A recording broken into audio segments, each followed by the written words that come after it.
Yes,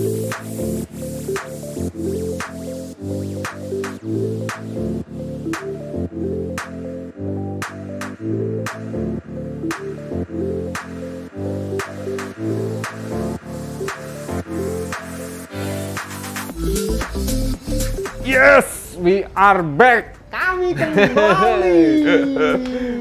Nah, ini kita kembalinya di yang tes kedua ya, Bang? Tes MotoGP Qatar 2 kita bilangnya, meskipun kalau di hasilnya itu digabungin ya. hari kedua, ketiga. Tapi kan jeda hari, ya, Bang. jeda hari 2 hari ya. Enggak. Jadi ini ibaratnya sesi pertama. Betul. Yang sudah kita bahas sebelumnya. Betul. Dan yang akan kita bahas ini sesi kedua, guys. Kedua. Jadi itu merupakan suatu ya keseluruhan ya, Bang. Rangkaian dari, dan ini menjadi puncaknya nih. Betul. Seenggaknya bisa menentukan untuk 2 minggu ke depan ya, Bang. Setuju. 2 minggu ke depan. Karena ya itu, guys.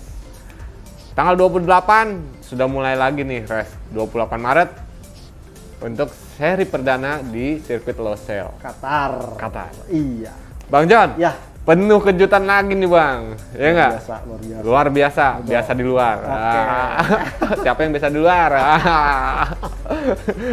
Nah, Bang, ini agak sedikit berbeda nih. Betul. Untuk format video yang ini, Betul. kita ambil satu kesimpulan, Bang. Keseluruhan. Dari ke-6 pabrikan yang ada di kelas MotoGP ini, Bang. Betul. Sebagai pemuncak, Wu.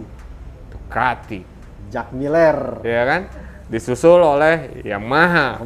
Yamaha langsung tiga-tiganya langsung nusuk di 5 besar. Betul. Yang satu ya terlempar dari 10 besar, tapi mendekati 10. Ya, itulah pokoknya. Nah, terus masih ada di 10 besar ya Aprilia, dan juga Suzuki. Nah, dan Ducati sebenarnya cukup banyak nih. iya, tapi kan mencar-mencar, Bang, Iya, Ducati gitu kan. Miller, terus ke Slip, Bagnaia. Iya, Bagnaia. Dan Johan Zarco. Iya. Betul. Jadi ibaratnya kalau Ducati menutup tes pramusim MotoGP itu dengan posisi di 5 besar. 5 besar. Jack Miller di posisi 1, Bagnaia di posisi 5. Betul. Wah, gila. Murid Rossi itu 45, murid Rossi itu, Bang. Si 46 ya? Iya. Rossi. Aduh. Nah, Bang. Oke. Ini apa nih yang akhirnya membuat Ducati ya seolah-olah mendapatkan energi untuk fight di seri perdana nih? Ya sebenarnya seperti apa yang diungkapkan oleh Luigi Dalinya ya selaku General Director dari Ducati Corse. Kalau dengan kondisi kemarin itu sebenarnya menjadi PR buat mereka karena mereka kemarin bermasalah dengan paling krusial adalah kompon ban baru dari misalnya yang belakang ini. Ya. Kemudian akhirnya mereka berpikir mencoba berbagai macam cara dan ternyata sebenarnya sih kalau mamanya mungkin tidak ada engine freeze ini banyak yang akan dilakukan. Nah, karena engine freeze dan juga aerofairing freeze, alhasil Luigi Dalinya mencoba terobosan terbaru yaitu lewat pengembangan ya khususnya dari cowlingnya itu. Cowlingnya itu dibentuk semacam ada air intake untuk mengalirkan udara ke motor Ducati Desmosedi GP dengan tujuan untuk memberi gaya tekan lebih. Ya, dan ini sebenarnya ya mirip dengan aerodinamika F1. Ya. Dan ternyata kemarin hasilnya luar biasa karena di 2 hari kemarin itu Jack Miller itu baru menggunakan format tidak terlalu banyak yang krusial, tapi kemudian dia menggunakan aero package yang baru.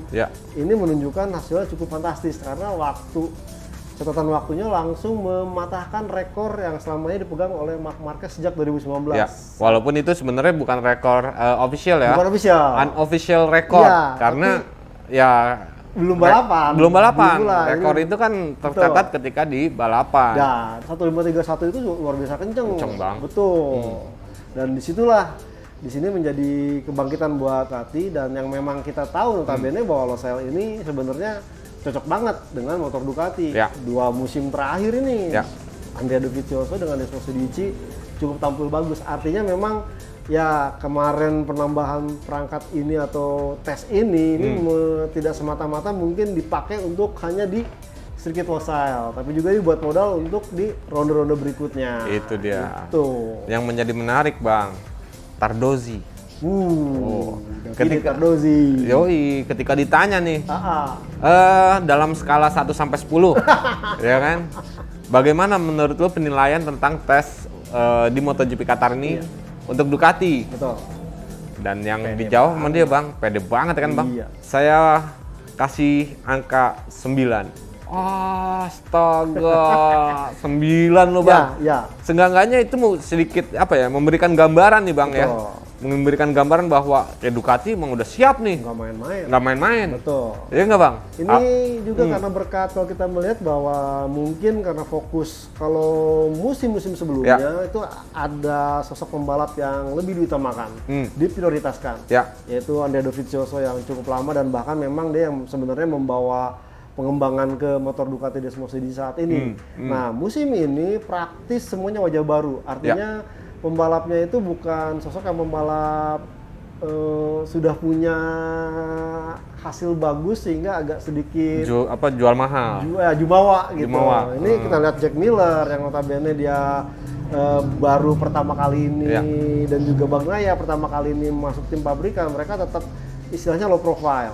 Dan bahkan seorang Jack Miller pun pada saat mencetak waktu itu dia bercanda ya kemarin itu sebenarnya memang saat yang tepat melakukan time attack dan hasilnya luar biasa. Pun begitu dia bilang, itu kan masih tes.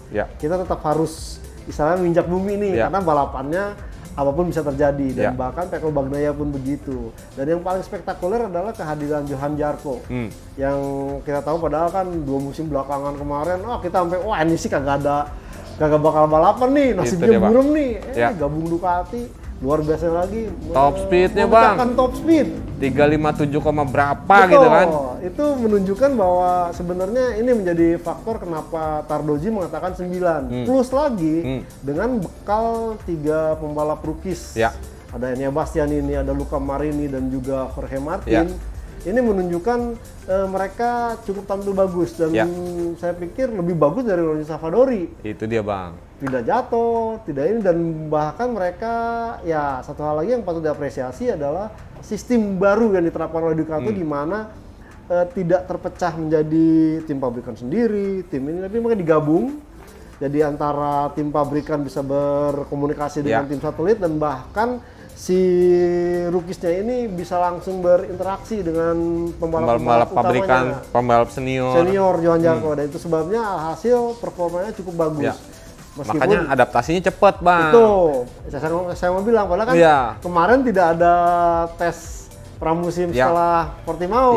Itu sebabnya mereka kemudian berinteraksi bareng sampai ada latihan gabungan. Ini cukup bagus. Jadi total kemarin itu kan kalau mamanya kita lihat Ducati memang paling banyak menggunakan pembalap plus dengan satu test ridernya Michael Pirro. Nah, itulah dia. Jadi selain itu, Bang, sedikit nambahin lo yang tadi nih, Bang, bahwa Tardozzi seneng, Bang. Tardozzi seneng. Senengnya kenapa? Tadi, Bang, attitude. Betul. Attitude dari si pembalapnya ini nih, Bang. Ada yang ini. Yang Bang Joni bilang, nggak ada jumawa. Sombong. Nggak ada tengil, sombong. Yang paling pembalap utama ada. Dan terus udah gitu, mereka tuh guyup tadi, Bang. Setuju. Makanya Tardozzi berani ngasih nilai 9. Ini sampai kemarin yang gara-gara tes hari terakhir batal karena badai gurun, dia kasih hiburan buat balap pakai werpak segala. Itu dia.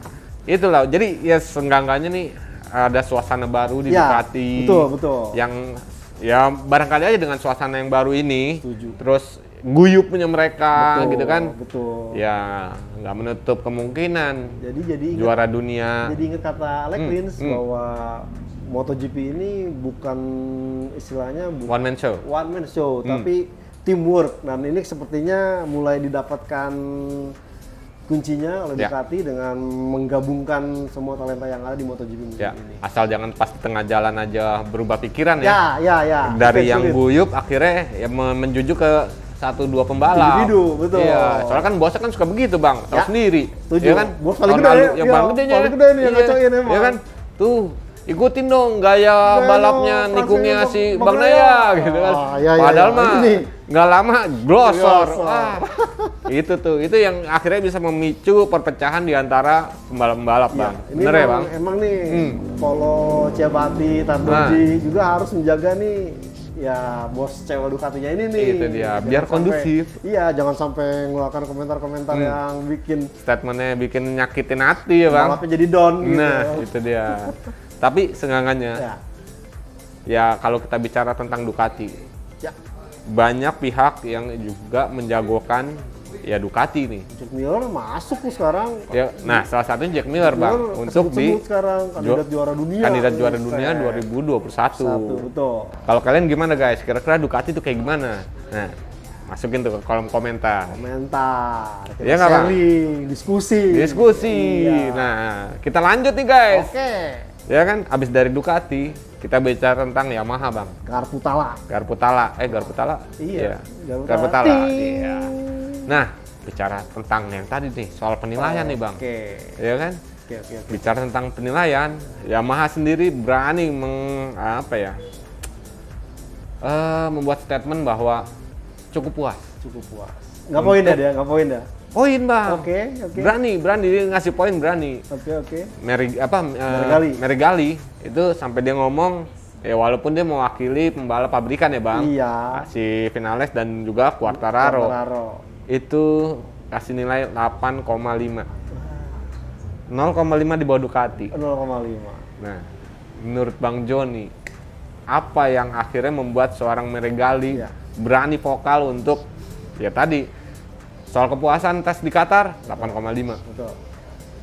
Mungkin kalau pemain Meregali mengatakan itu boleh-boleh dan sah-sah saja, tapi kalau kita melihat faktanya di saat pengetesan kemarin tidak seperti Ducati yang memang mengkoordinasikan utuh timnya, bagaimana dia menggabungkan tim satelit dan tim pabrikan. Di Yamaha di tim pabrikan sendiri ya Bang? Iya, sendiri dan bagaimana setiap Maverick Vinales latihan tuh dia fokus dengan latihannya sendiri. Bagaimana dia masih bermasalah dengan start awal di saat motornya tangki penuh. Itu kan pertama kali dia tampil 2017 dan bahkan pada saat 2017 kita ingat dipercayakan pengembangan ke Vinales dan Rossi bilang ini kayaknya kalau di Eropa bermasalah, terbukti gagal lagi. Kemudian kemarin pun demikian. Ini agak sedikit meragukan dan saya pikir 8,5 ini terlalu tinggi, terlalu ambisius. Terlalu ambisius. Dan bagaimana kalau kita melihat seorang Quartararo dia memang fokus mengerjakan sasis yang 2021. Meskipun dia mengakui emang udah ke arah yang benar, tapi masih tidak seperti 2019. Dan uniknya lagi di saat Quartararo fokus mengembangkan dengan sasis 2021 dan swing arm karbon, Vinales malah fokus ke aluminium. Dan bahkan dari statement keduanya pun kalau kita melihat ya muncul ego, padahal Vinales sendiri sempat mengatakan bahwa dengan masuknya Quartararo ini tidak akan menjadi istilahnya my setup, tapi our setup. Faktanya tidak seperti itu. Quartararo sendiri dan bahkan Vinales asik sendiri. Dan tidak hanya itu, kalau kita melihat ya itu sebabnya Yamaha ini agak sedikit keteteran sampai-sampai dia menurunkan 3 test rider. Kalau Crutchlow, Nota Kozane, terus Katsuki Nakasuga. Namun dari ini semua tidak langsung tune in ke motor apa yang dijadikan patokan buat 2021, tetap ke 3 pembalap ini, yaitu Vinales, Quartararo, dan Valentino Rossi. Dan Valentino Rossi pun baru melakukan tes itu di hari kedua, di sesi kedua. Ya, sesi pertama, tapi dia tidak puas. Di sesi kedua baru kemudian dia berusaha, itu pun dia agak masih istilahnya masih gegar budaya karena selama ini dia di tim pabrikan, kemudian bersama kru dan mekanik yang dia kenal, saat kemarin tuh jadi adaptasi dulu, meskipun hasilnya mulai ketemu. Dan busetnya lagi tuh, kenapa saya bilang buset? Rossi tetap yang paling banyak melakukan pengetesan ketimbang justru tim pabrikan. Nah sementara jadi itu sebabnya saya agak sedikit ragu dengan poin yang disodorkan Meregali. Karena secara kita lihat beberapa tahun belakangan Meregali pun 3 musim loh Meregali menangani Rossi dan Vinales, tapi tidak ada yang benar-benar membuahkan hasil. Ibaratnya penampakan dari kesuksesannya belum ada nih Bang ya. Beda sama Tardozzi dan beda lagi dengan saya ambil yang udah cabut ke F1 yaitu si Davide Brivio. Jadi saya rasa justru ini Meregali bilang apa kata dia sendiri, si Viñales melihat performa motornya seperti apa, si Quartararo juga dia melihat bahwa ya ini memang dia sempat bilang bahwa kondisi yang berbeda antara tim pabrikan dengan saat dia di satelit, dia satelit itu udah ya motor itu aja yang dia cari fokus. Nah kemarin di pabrikan dia harus ngetes ini, jadi ada beberapa kondisi dia masih agak missing link. Itu sebabnya di hari terakhir sebenarnya dia mau race simulation dan sekaligus menentukan nih mau pakai settingan yang mana. Ada badai pasir. Jadi saya melihat untuk Yamaha ini masih ada missing link dan saya ragu kalau dia mengungkapkan 8,5 karena seorang Wilco Zelenberg, tim manajernya Petronas sama SRT di mana menempatkan ada Morbidelli dan Rossi. Morbidelli itu di angka 8, sementara Rossi 7,5. Nah, buset aja nih ya. Kalau Meregali bisa 8,5 gitu. Karena gini, mungkin ya Bang, mungkin kalau kita tarik sedikit, kenapa Meregali berani untuk 8,5? Betul. Mungkin yang pertama, secara hasil pengetesan, Quartararo bilang bahwa hasil ini udah lebih bagus. Terutama baik itu di one lap, maksudnya itu time attack untuk sesi kualifikasi, kan, untuk free practice, itu udah cukup puas. Begitu juga Viñales. Viñales merasa one lap oke. Race pace, simulasi race, gitu kan. Walaupun ya tadi Bang, yang Bang Joni bilang masih agak sedikit sulit untuk nentuin nih. Ya Quartararo masih pengen pakai swing arm karbon, sementara si Viñales masih pengen swing arm aluminium, gitu kan. Walaupun chassis mungkin di mainin di yang 2021, ya kan. Tapi ada sedikit perbedaan nih, ya sama lah kayak tahun lalu, Rossi sama Viñales kan. Rossi kekeh di karbon, Viñales di aluminium.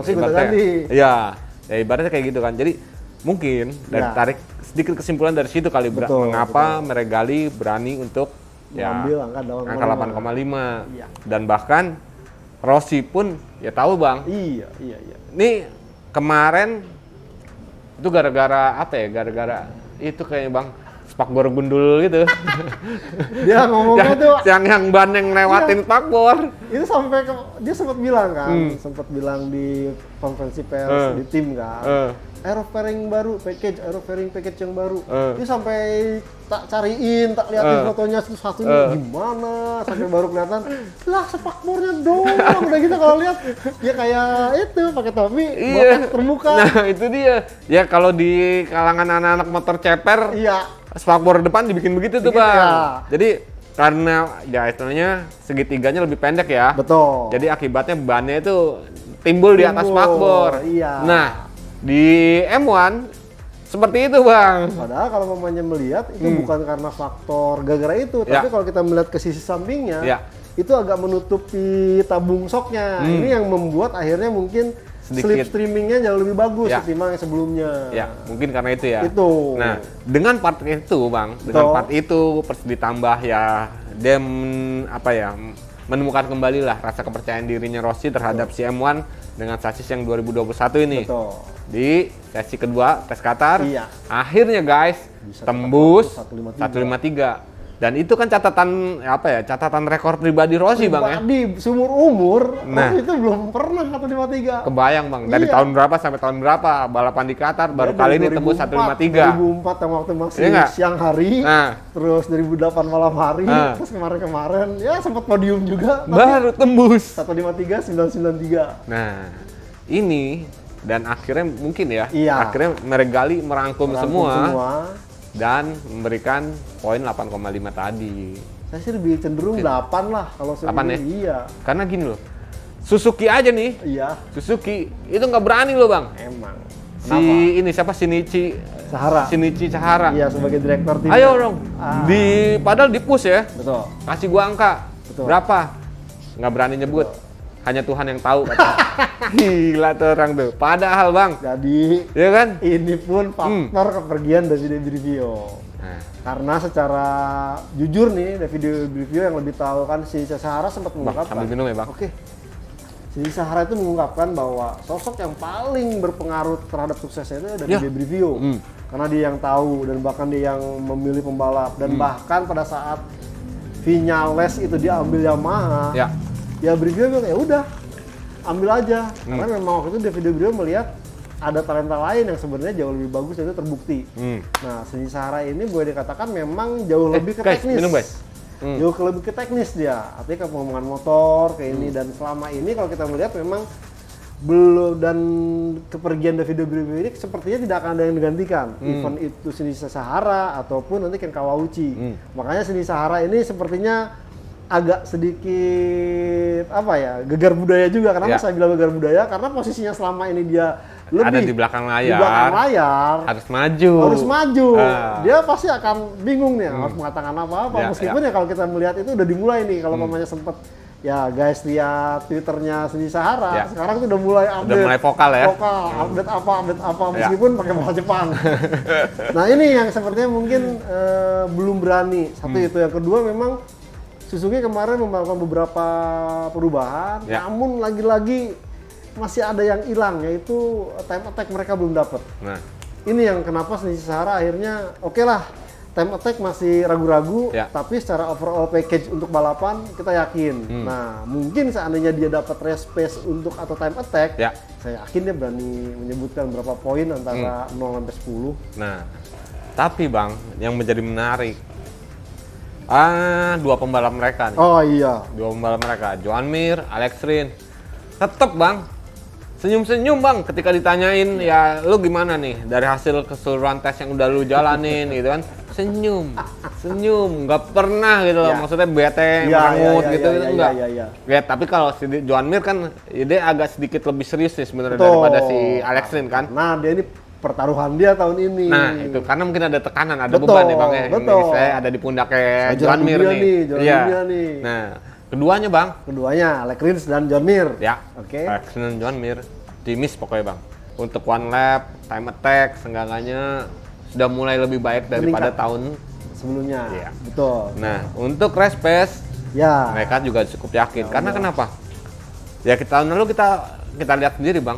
Pertarungan bukan tahun lalu dong, 2019 ya. 2019. Ketika dia ngacak-ngacak si Dovizioso, Alex Rins ya. Alex Rins. Itu ya udah terbukti bahwa Suzuki, Yamaha ini Qatar ini termasuk friendly lah buat si GSX RR sama si M1. Ini friendly. Betul. Jadi seenggaknya Suzuki pun ya cukup dijagokan sebenarnya. Setuju. Di Qatar ini kan. Betul. Itu guys. Dan bahkan kan mereka udah pasang itu. Apa tuh? Whole shot device. Cuman emang whole shot device dia bukan seperti yang Ducati atau yang canggih gitu. Canggih yang nurun height adjuster belakang. Kalau dia masih yang awal-awal Ducati, yang depan kayak motocross. Putar dulu. Iya, jadi ke depan sosok depannya merendah, baru pas digas ambil bagus. Tapi nggak apa-apa lah. Seenggaknya ya kita udah tahu lah. Suzuki punya sedikit konsistensi di engine. Di engine. Betul. Ya. Udah pede lah dia. Udah pede lah. Itulah. Harapannya ya ada fight seru lah dari Suzuki untuk di Qatar nanti nih Bang. Dan satu hal lagi buat Alex Rins. Kan kemarin ronde penasaran gara-gara dia harus cedera di awal-awal. Sekarang mudah-mudahan meskipun dia tidak ngambil operasi, dia merasa udah bagus, fit. Udah fit. Dia bisa lah lap-lap bener-bener langsung fight dari awal sampai akhir. Makanya si ya istilahnya pede gitu Bang, bahwa dua pembalap mereka nih udah siap. Untuk MotoGP Qatar 2021. Itu dia. Bang, di antara tadi yang kedua kita sebutin ada Ducati, ada Yamaha, dan ada Suzuki kan? Di tengah-tengahnya itu ada Aprilia Bang. Menarik loh Bang, karena kenapa? Ya tadi kalau kita bicara poin nih Bang, jadi kita bicara ngitungnya dari poin loh. Karena kenapa emang? Ya itu paling gampang dan itu bukan perkataan tapi penilaian jujur dari si pelaku. Ya kan? Massimo Riviola. Ya kan? Ya selaku CEO-nya Aprilia, dia berani untuk ngasih penilaian. Oke. Angkanya itu 7. Ya kalau kita lihat 7 kan sebenarnya nggak bagus-bagus banget, nggak jelek-jelek banget gitu kan Bang. Tapi ada peningkatan. Ada peningkatan. Iya. Nah, kalau menurut Bang Joni, dari ya semua sesi yang sudah dijalani April ya, gimana nih? Ya memang Aprilia ini kejutan karena dia menjadi tim satu-satunya yang masih konsesi, artinya dia dapat jatah 9 mesin tahun ini. Namun selain itu juga memang Ducati melakukan perubahan yang saya bilang, dia sih bilangnya mungkin tidak revolusioner, tapi kalau saya lihat bener-bener revolusioner karena dia mulai ganti sasis, kemudian juga geometri mesin diganti, kemudian juga liner dalamnya juga berubah, yang notabene ini membuat Aprilia nanti yang RSGP ini jauh lebih konsisten dan bahkan dari paket aerofairing pun berubah. Itu dia. Dan kemarin di tentang bekas orang F1 ya. Iya, sesi pertama kan sempat hari pertamanya Espargaro pertama. Artinya kalau kita melihat pengembangan ya Ducati wannabe ini mulai menunjukkan ciri khasnya, dan bahkan kemarin pun Alex Espargaro merasakan bahwa performanya jauh lebih baik di sesi kedua. Sayangnya memang ada trouble, sempat jatuh dan juga ada masalah di lagi-lagi durabilitas mesin.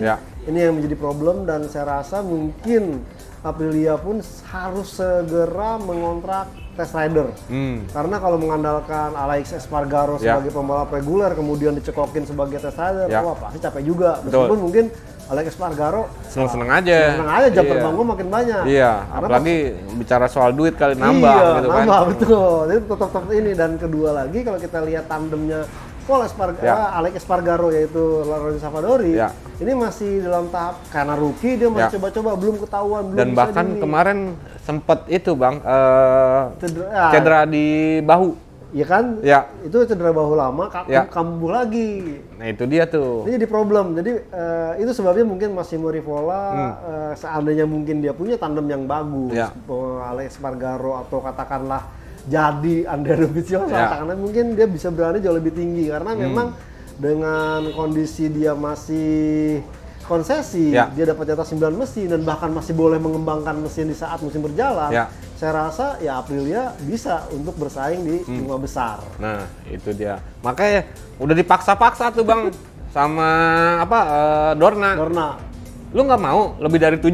Enggak. Ya 7,5 lah. Enggak. Atau 8 gitu. Enggak. Gue mau tetap 7. Gue nggak mau terlalu ekspektasi gue terlalu tinggi gitu. Nah itu dia, makanya gue bilang sejujur-jujurnya ini mereka itu. Mengapa kita akhirnya ngambil dari poin penilaian kan Bang? Itulah.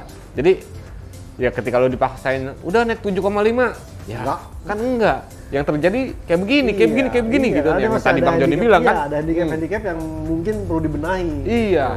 Ya salah satunya juga kan ya tadi Savadori cedera, walaupun masih ada 2 kan untuk ya seenggaknya memulihkan kondisi bahu gitu kan. Kalau kondisinya Qatar dengan modal Qatar awal ini bisa Aprilia fight lah. Top speednya pun udah cukup meningkat lebih. Ngeri sedap. Ya itu karena tadi Bang ya ada spoilernya baru dan itu ternyata memang ya diungkapkan oleh Riviola itu cukup signifikan. Jika dibandingkan dengan RSGP yang GP20. Gitu. Nah, Aprilia sudah aman ya? Aman. Nah, ini yang 2 ini nih Bang sebenarnya. KTM dan juga Honda. Kita bicara tentang Honda dulu Bang. Honda, oke. Menurut Bang Joni nih, gimana nih? Apalagi di sesi yang kemarin, bukannya jagoan gue sih, tapi maksud gue salah satu pembalap dari Honda yang sedikit diunggulkan, yaitu Alex Marquez harus mengalami crash berkali-kali lagi. Nah, ditambah lagi dia ada retak di tulang di kanannya. Metatarsal. Nah, itulah Bang Joni yang tahu lah. Nah, itu ya senggangannya gimana nih Bang? Apa yang ya istilahnya udah didapatkan oleh Honda di tes MotoGP 2021 ini? Jadi tetap ya kehilangan Marc Marquez tidak membuat ini bergerak lebih, istilahnya bergerak mulus. Karena kalau kita melihat Stefan Bradl ya memang mentoknya kapasitasnya sebagai test rider, meskipun dia menjajal sempat bikin waktu yang bagus, tapi ya Ya karena dia bermain dengan motor yang sama dan bahkan dia terus bermain ketimbang pembalap lain. Dan sebaliknya nih buat 3 pembalap, Pol Espargaro, Alex Marquez, Taka Nakagami ini agak direpotkan karena Pol Espargaro notabene baru sehingga belum kemarin tuh makanya dia running terus habisin semua ban untuk bisa mengetahui yang performa RC223V sesuai dengan karakternya meskipun akhirnya dia bertahap mulai bisa, namun secara tapi tunggu 10 besar loh Bang. Iya. Di atas Rossi. Di atas Rossi, betul. Rossi 11, dia 10. 10 besar. Paling tidak ini menunjukkan bahwa udah mulai dan itu memang diungkapkan banyak pihak bahwa karakter agresifnya ini setidaknya membantu dia bisa cepat beradaptasi. Tapi memang info yang saya dapat itu untuk pengembangan aerofairing baru ini Pol Espargaro tidak terlalu difokuskan. Ya, malah difokuskan kepada pembalap Nakagami dan Alex Marquez. Itu sebabnya agak sedikit problem kemarin. Bukan karena apa-apa, di saat Alex Marquez mencoba perangkat baru kemudian crash, apesnya motornya cuma ada satu. Sebabnya harus makanya betulin lagi. Sampai Alex Marquez akhirnya minta maaf juga Bang. Saya minta maaf kepada tim karena harus terus banyak merepair motor saya dan gitu kan. Jatuhnya kan luar biasa. Itu pun jadi dengan Taka Nakagami. Mungkin seandainya Honda mungkin ingin memfokuskan pengembangan diserahkan kepada Alex Marquez dengan menyediakan motor cadangan, mungkin ada cerita. Ini akhirnya tanda petik agak sedikit menghambat bagaimana setting dan persiapan terhadap Alex Marquez dan Nakagami meskipun mereka berdua mengaku cukup optimis. Nah, tinggal nih kita lihat nih Pol Espargaro apakah akan ada istilahnya pengembangan barunya lagi atau pure dia hanya memfokuskan untuk setting di Qatar nanti dengan apa yang dia telah dapat. Itu. Dan bahkan ya Bang, ya mungkin kita nggak tahu nih karena kan untuk si jagoan ya Marc Marquez ini udah dapat lampu hijau loh dari dokter loh, ya kan? Terus dari HRC-nya sendiri udah dapat lampu hijau. Dan tentunya dari Marquez sendiri udah pasti udah pengen ngebet karena udah sampai udah latihan mini moto segala kan Bang. Sepeda gunung. Nah, fisiknya juga dari mungkin awalnya cuma sekilo udah naik ke 5 kilo. Nah, itu. Ya, tapi walaupun udah kayak begitu, kita masih belum yakin bahwa Marc Marquez akan mengeluarkan kemampuan 100%. Iya, pasti dia akan coba dulu. Akan merasakan seperti apa. Karena kan takutnya malah ada apa-apa, cedera lebih parah lagi. Dan paling tidak dia pasti sebelum kalau katakanlah dia datang nih, dia pasti akan konsultasi dengan dokter dulu nih, boleh nggak? Oh oke, baik, baru dia akan datang ke Qatar di hari Kamis untuk istilahnya tes seperti yang di medical tahun lalu. Medical check up Iya, seandainya boleh, mungkin dia bisa lanjut. Kalau memang tidak, mungkin dia akan nunggu di Qatar kedua atau kalau dia di Qatar 2 di Portimao, kalau nggak Portimao ya di Jerez terus aja gitu. Itu dia. Karena ya kalau gue sih ya berharap dia udah bisa comeback cepat. Karena kenapa? Ya ketika Dorna dan pemerintah Qatar melakukan program vaksin COVID-19, bela-belain loh Bang, terbang dari Spanyol ke Qatar untuk cus gitu kan. Padahal cicil lagi nggak semua balap MotoGP mau kan? Nakagami enggak, si Vinales enggak, bahkan si Quartararo pun ya gue pulang deh. Tapi kan Quartararo baru hitungan berapa bulan? Januari dia kan kena COVID, Bang. Belum boleh jadinya. Belum boleh. Jadi 3 bulan setelah dirinya terkena COVID baru diperbolehkan vaksin. Pas Desember deh ya. Iya. Januari Desember ya kalau nggak salah. Kalau Rossi mah, udah kayak cahaya di ujung terowongan. Dia semangat. Tahu banget. Karena dia udah ngalamin Bang. Nggak enak. COVID harus absen. Nunggu berapa seri. Ketika comeback pun akhirnya adaptasinya agak susah lagi, gitu kan. Tawaran begitu, berangkat. Nah, itulah guys, itu tentang Honda ya Bang. Terus kita yang terakhir nih Bang. KTM. Nah, ini sebenarnya banyak orang yang berpikir bahwa KTM ini ya memendam atau menyembunyikan kekuatan. Ya kan? Tapi padahal Bang, Beneran Enggak juga ya. Lagi repot dia. Beneran iya. Kesulitan Bang. Betul. Ya kalau menurut Bang Joni, ya. Gimana nih untuk KTM sendiri performa keseluruhan dari sesi tes? Ini paling buruk ya kalau kita melihat ketimbang Ducati, Yamaha, bahkan sama Aprilia pun kalah sebenarnya. Karena kalau kita melihat Brad Binder bagaimana dia terjatuh, kemudian juga si Miguel Oliveira, bahkan Miguel Oliveira tuh sempat bilang, Qatar ini bukan sirkuit yang pas buat tes MotoGP, buat KTM nih, karena kalau namanya KTM, notabene kan karakternya udah top speed nih, sebenarnya udah dapet. Jadi mereka tuh kemarin kenapa kesulitan? Ini sebenarnya istilahnya dia merapel tes ini untuk persiapan ke Eropa, karena satu kan mereka udah tidak konsesi, dia tidak bisa seenaknya mengadakan tes private yang seperti dilakukan di musim kemarin dengan melibatkan pembalapnya bahkan bisa main terus di Austria karena di Red Bull Ring karena dia dekat. Jadi dirapel untuk mengetahui performanya itu sampai di sirkuit Eropa. Dan yang kedua lagi adalah mereka sepertinya memang mencoba untuk memilih mesin seperti apa, karena dengan tidak jadi konsesi dia hanya terbatas 7 mesin. Jadi dia benar-benar memilih seteliti mungkin mesin-mesin yang mungkin performanya dari total 7 ini bisa dipakai hingga akhir musim. Dan mereka tidak mau kalau kejadian sampai harus menambah mesin. Ini akan beresiko karena mereka beresikonya pembalap lagi satu itu harus start dari belakang. Betul, karena mereka menargetkan untuk mengejar juara dunia tahun ini. Itu yang kedua. Yang ketiga adalah kita melihat bahwa karena KTM ini tidak membagi rata pengembangan, artinya mereka benar-benar memfull ke seluruh pembalapnya. Itu sebabnya tidak ada status tim satelit dan tim pabrikan. Mereka menganggap empat-empatnya tim pabrikan, jadi semuanya nih agak berbeda gitu, tidak memfokuskan misalkan Miguel Oliveira ngetes ini, ntar kalau udah ketemu hasilnya bisa dipakai Brad Binder dan yang lain. Ini masing-masing melakukan tes sendiri-sendiri. Karena gaya balapnya beda-beda. Brad Binder berbeda, agresif, Miguel Oliveira berbeda, Iker Lehtinen berbeda, dan bahkan si Janggung Petrucci ini kan benar-benar lagi difokuskan bagaimana dia harus berkenalan dengan kru tim yang baru, kemudian motornya juga. Jadi ngeri-ngeri sedap gini, ini cocok nih ya buat si Morbidelli ini, karena selama ini kan belum ngetes motor KTM RC16 ini dengan pembalap yang berpostur tinggi. Itu sebabnya. Maksud Bang Joni Petrucci kali, bukan Morbidelli.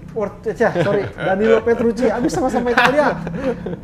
Jadi kalau kita melihat si KTM ini memang akhirnya agak sedikit tidak memfokuskan untuk mengejar time attack atau apa. Jadi benar-benar mencari kemapanan dulu, bagaimana karakter mesinnya karena perdana tidak konsesi lagi agar langgeng sampai akhir musim. Nah, itu dikorbankan oleh KTM. Itu dia Bang. Karena gini, kalau kita bicara tentang pembalapnya nih Bang, bahwa Brad Binder ngakuin bahwa dirinya sempat kehilangan kepercayaan diri untuk itu dia memacu KTM yang terbaru nih. Betul. Nah, tapi secara perlahan di sesi yang hari kedua, tepatnya hari keempat, ya bener ya? Enggak dong kan. 1, 2, 3, 4. Iya. Ya hari kedua di hari tes kedua. Iya, sebelum hari terakhir. Iya. Nah, udah mulai dapet. Dia ngakuin, akhirnya gue bisa nih perlahan-perlahan gue mulai dapet nih. Nah, tapi ya kalau Oliveira kan beda lagi. Iya. Ya kan? Ya karena ya tadi Bang, gaya balapnya sini agresif, gaya balapnya sini lembut. Gitu kan. Ya, gitu KTM kan juga harus mengkonversi dua-duanya kan. Betul, udah gitu kan Oliveira kan crew chiefnya bukan Guy Coulon yang di Tech 3. Ini Paul Treviatan yang sempat nanganin Paul Espargaro. Paul Espargaro gayanya kan gimana nggak agresifnya. Itu jadi dia. Masih ya cari titik temunya lah di mana. Ya, tapi kalau kita tarik sedikit omongannya ke Mike Leitner. Iya. Ya, KTM merasa ya dirinya gue udah tahu mana yang harus gue pakai untuk di MotoGP 2021 ini. Betul. Jadi si KTM udah nentuin nih mau pakai yang ya istilahnya mesin yang mana. Betul. Terus udah gitu ada sedikit perbaikan di aero fairing apa kayak gimana gitu kan. Nah, akhirnya pede lah kalau si KTM, walaupun pembalapnya masih agak sedikit. Ya dari hasil, pokoknya jangan lihat KTM ini ya kayak tahun lalu aja kita nggak melihat KTM jago kan tiba-tiba nongol. Nah, lagi-lagi nih KTM ini benar-benar istilahnya ilmu padi gitu, makin tinggi dia makin merunduk, bahkan tidak mau ya istilahnya dijagokan yang malah nanti membuat mereka kesulitan gitu, malah ntar diserang sama rival-rivalnya. Jadi dia tenang aja, tiba-tiba ngagetin, itu ciri khas KTM. Itu dia. Oke guys. Oke. Kita udah berapa? Udah panjang loh. Udah panjang banget nih. Semuanya. Cuma ya itu, ya sorry guys kalau kepanjangan nih guys, gitu kan. Tapi kita rangkum semuanya biar jadi satu. Iya. Jadi jangan dipisah dua, ntar keburu balapan nah lagi. Itu dia bang. Iya. Ya maklum. Oke, Bang John. Siap. Untuk yang ya hasil keseluruhan tes MotoGP Qatar 2021 kita udah ini bang ya. Saya Kabudiansyah dari Auto Race ID dan juga gridauto.com mohon pamit. Dan saya Joni Rono Mulia dari motorplusonline.com turut pamit juga. Oke bang. Sampai See you jumpa. guys.